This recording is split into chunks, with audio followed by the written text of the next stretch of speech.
Exercise 3.1 में class 10th के question number 4 है, which of the following pairs of linear equations are consistent और inconsistent, if consistent obtain the solution graphically. यहाँ पे आपको ये बताने हैं कि जो इक्वेशंस दिए गए हैं ये linear equation, in linear equations के इनके जो ये कंसिस्टेंट है या इनकंसिस्टेंट है, इसके बारे में कल के क्लास में हमने आप लोगों को बताया था कैसे हम इसको जानेंगे कंसिस्टेंट या इनकंसिस्टेंट। तो अगर देखिए इंटरसेक्टिंग लाइन होती है ग्राफ पे, अगर इंटरसेक्टिंग लाइन होती है और इसके अलावा कोइंसिडेंट लाइन होती है तो ये कंसिस्टेंट होता है, और इसके अलावा पैरेलल लाइंस अगर होती ग्राफ पे तैयार होती है तो वो क्या होता है, इनकंसिस्टेंट होता है। तो अगर कह रहा है कि अगर कंसिस्टेंट है तो उसका सॉल्यूशन ग्राफिकली फाइंड कीजिए, लेकिन अगर इनकंसिस्टेंट यानी कि पैरेलल लाइन आ गई तो उसको आपको ग्राफ पे नहीं दिखाना है। और अगर कंसिस्टेंट आ गया यानी कि इंटरसेक्टिंग लाइन आ रही है, बन रही है, या फिर जो है ये कोइंसिडेंट लाइन बन रही है, तब वहां आपको ग्राफिकली इसका सोल्यूशन से ढूंढना है। तो चलिए शुरू करते हैं। सबसे पहले क्या करेंगे, इसका स्टैंडर्ड फॉर्म में कीजिए, x plus y minus 5 equal to क्या, 0। इसी तरीके से यहाँ पर भी 2x plus 2y minus 10 equal to 0। General form में कीजिए, a1x plus b1y plus c1 equal to 0 और a2x plus b2y plus c2 equal to 0। यहाँ a1 इक्वल टू, a1 की वैल्यू आप देख रहे हैं यहाँ पे 1, a1 इक्वल टू 1 प्लस का, और b1 इक्वल टू यहाँ पे 1 and c1 equal to minus का 5। इसी तरीके से a2 इक्वल टू प्लस का 2 and b2 equal two plus का 2 and c2 equal to minus का 10। अब इससे रेशियो फाइंड कीजिए, a1 upon a2 equal to b1 upon b2 and c1 upon c2।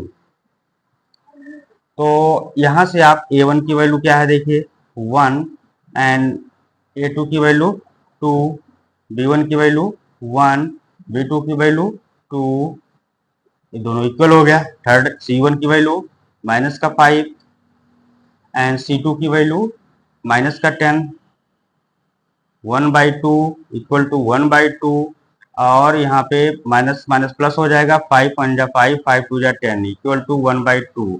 अब यहाँ पे ये स्थिति आ रही है कि ये तीनों जो इसकी वैल्यू हैं ये क्या हो रहे हैं, इक्वल हो रहे हैं। अगर इक्वल हो रहा है तो क्या होगा, ये कोइंसिडेंट लाइन हो गया। तो these lines are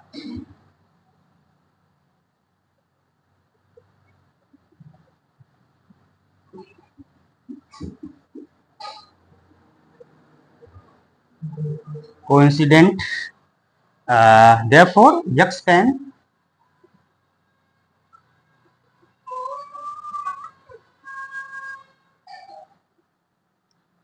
any solution।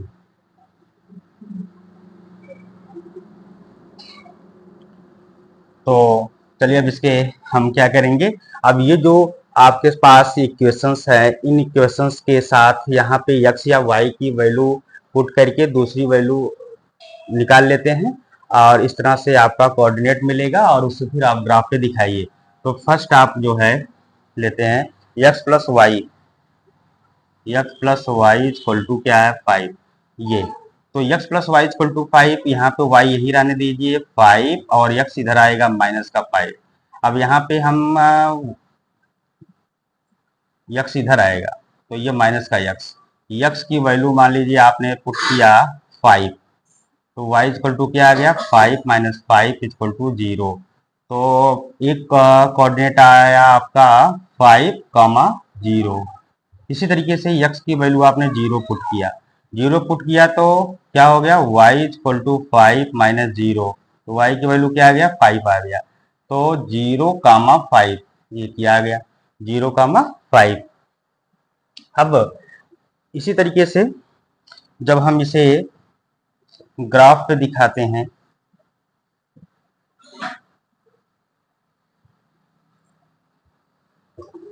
0, 1, 2, 3, 4, 5, 6, 7, ये एक्स एक्सिस और ये वाई एक्सिस।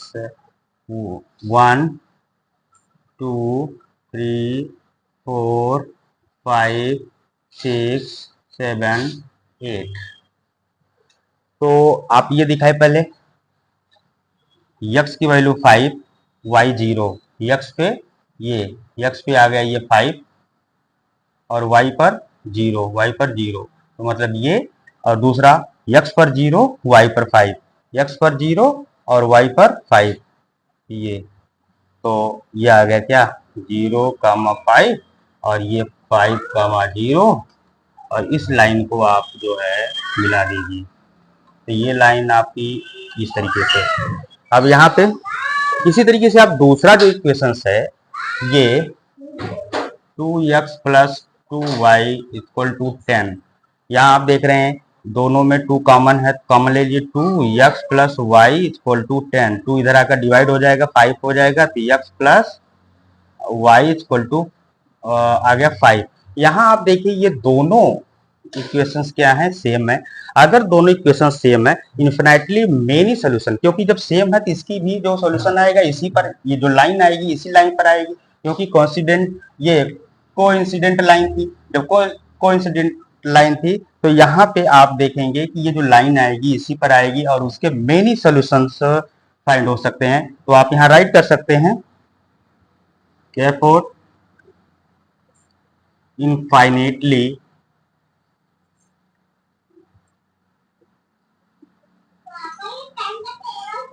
many solution, इसके कई सॉल्यूशंस निकल सकते हैं। तो ये फर्स्ट पार्ट आपका क्लियर हुआ, जो भी सॉल्यूशन होगा इसी लाइन पर आएगा।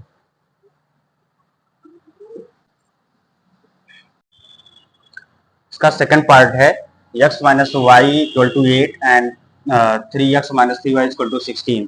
तो पहले इसको स्टैंडर्ड फॉर्म में करते हैं, x minus y minus 8 equal to 0 and 3x minus 3y minus 16 equal to 0।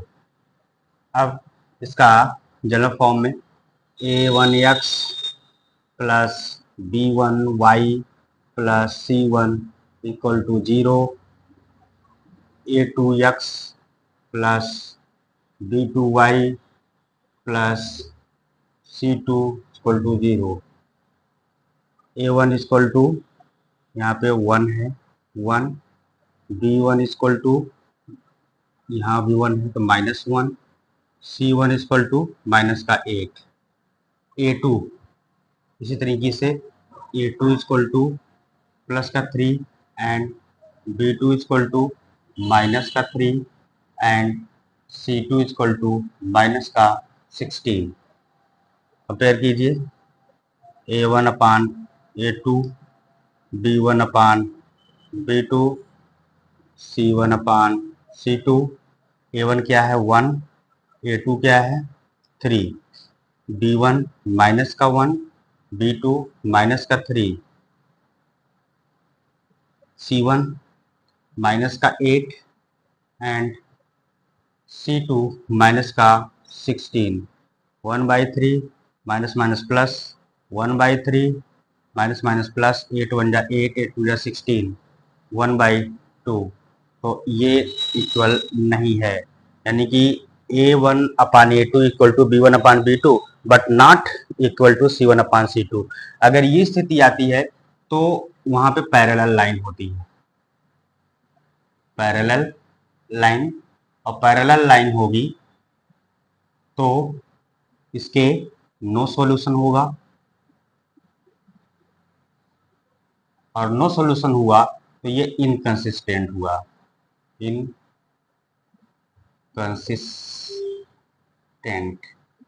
तो पैरेलल लाइन होने पर इनकंसिस्टेंट होगा, तो इसका ग्राफ पे आपको नहीं दिखाना है।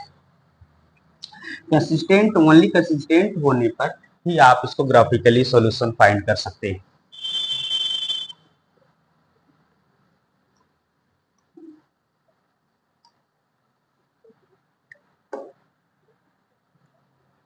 इसी तरीके से इसका थर्ड पार्ट है 2x plus y minus 6, 2x plus y minus 6 equal to 0 and 4x minus 2y, 4x minus 2y minus 4 is equal to 0.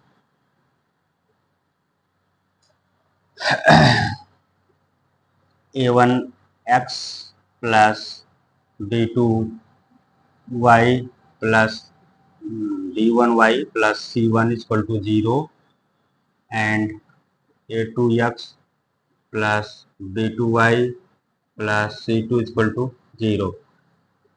a1 is equal to 2, d1 is equal to plus का 1, c1 is equal to minus का 6।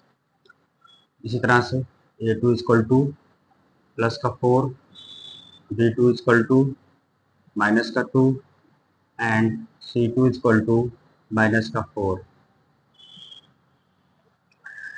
अब compare करते हैं a1 upon a2, b1 upon b2 and c1 upon c2। a1 की value क्या है यहाँ पे 2 और a2 की वैल्यू यहाँ पे क्या है 4 इक्वल टू b1, b1 की वैल्यू क्या है 1 एंड b2 की वैल्यू क्या है माइनस का 2। तो देखिए ये इक्वल नहीं है, यहीं पे क्लियर हो गया। 2 1 जा 2, 2 2 जा 4, ये हो गया 1/2 और इज नॉट -1/2। ये निगेटिव नंबर, ये पॉजिटिव। अगर ये नेगेटिव हो तो ये क्या होता है, इसे C1 C2 लिखने की जरूरत नहीं है। तो यहाँ पे ये क्या होगा, इंटरसेक्टिंग लाइन हो जाएगी।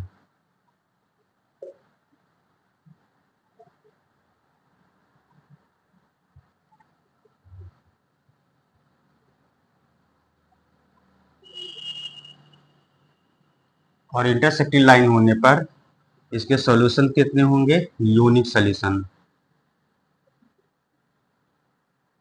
यूनिक सॉल्यूशन एंड ये कंसिस्टेंट होगा, कंसिस्टेंट। और ये कंसिस्टेंट हुआ तो जाहिर सी बात है इसे ग्राफिकली आपको सॉल्यूशंस आपको दिखाने हैं, फाइंड करने हैं। तो चलिए फर्स्ट इक्वेशंस लेते हैं। 2x plus y minus 6 equal to 0।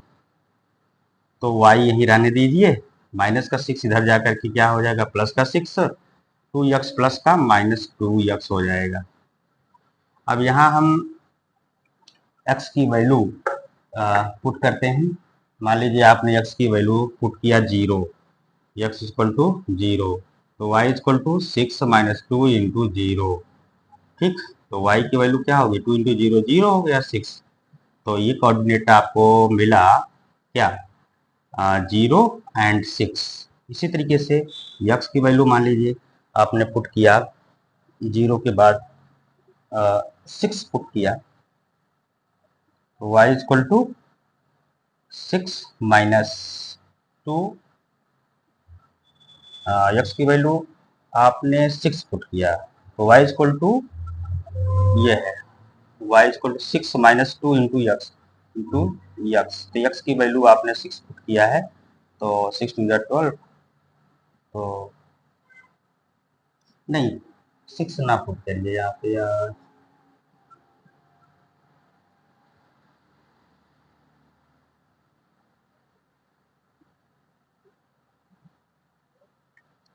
To put करते हैं। तो 2 पुट करेंगे तो y इक्वल टू क्या हो जाएगा 2 2 जा 4, 6 में से 4 को माइनस किया 2, तो यहाँ पे कोऑर्डिनेट मिला आपका 2 और 2 ये, तो ठीक है x और y, x की वैल्यू पहले पे 0 और दूसरे पर 6 और x की वैल्यू यहाँ पे 2 और यहाँ पे 2 एक मिला। और दूसरा अभी आपको बताने हैं एक्स वाई। दूसरा इक्वेशंस क्या है? 4x minus 2y minus 4 equal to 0।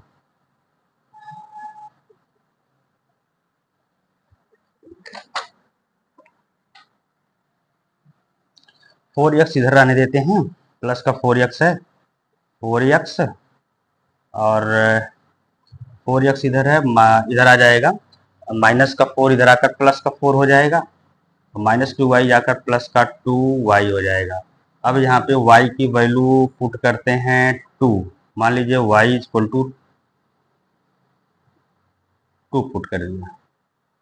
अच्छा 4 यहाँ है तो 4 इधर आ जाएगा, तो x equal to 4 plus 2y upon ये 4 नीचे, जब 2 पुट करेंगे तो x equal to 4 into 2 into 2 by 4, 2 टू जा 4, 4 यहाँ प्लस है, 2 टू जा 4, 4 4 8, 8 बाई 4 काट दीजिए, इक्वल टू 2 आया। तो एक मिलेगा आपको 2 कामा 2 एक कोऑर्डिनेट्स। और इसी तरीके से दूसरा हम पुट करते हैं 0। 0 पुट करने पर देखिए x इक्वल टू 0 पुट करने पर, x अगर 0 पुट करते हैं तो 4 प्लस 2 इंटू 0 बाई 4, ये 0 हो जाएगा, इक्वल टू आ जाएगा 1। तो यहाँ पे आपको मिला 0 1। एक आपको मिला है 2 कामा 2, दूसरा आपको मिला है x की वैल्यू 0 और 1, 0 और 1। इसे अब आप ग्राफ पे दिखाएंगे।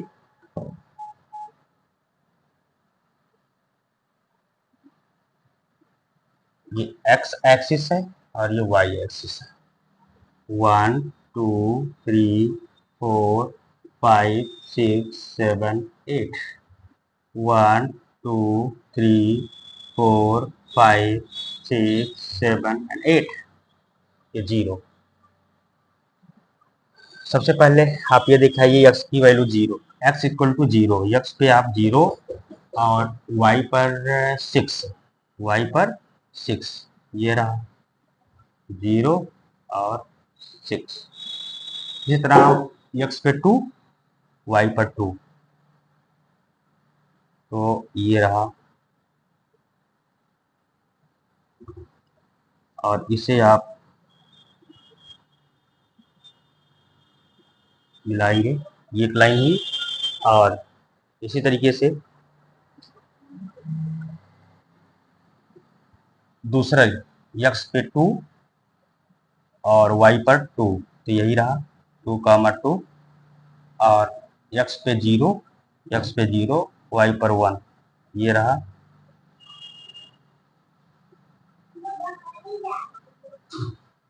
ये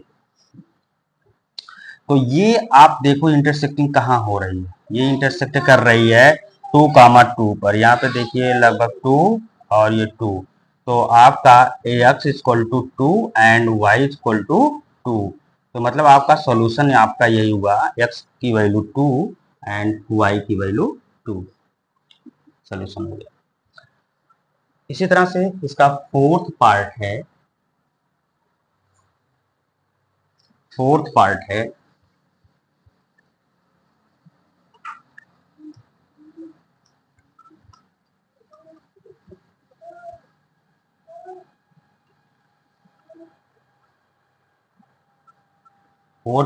2x माइनस 2y,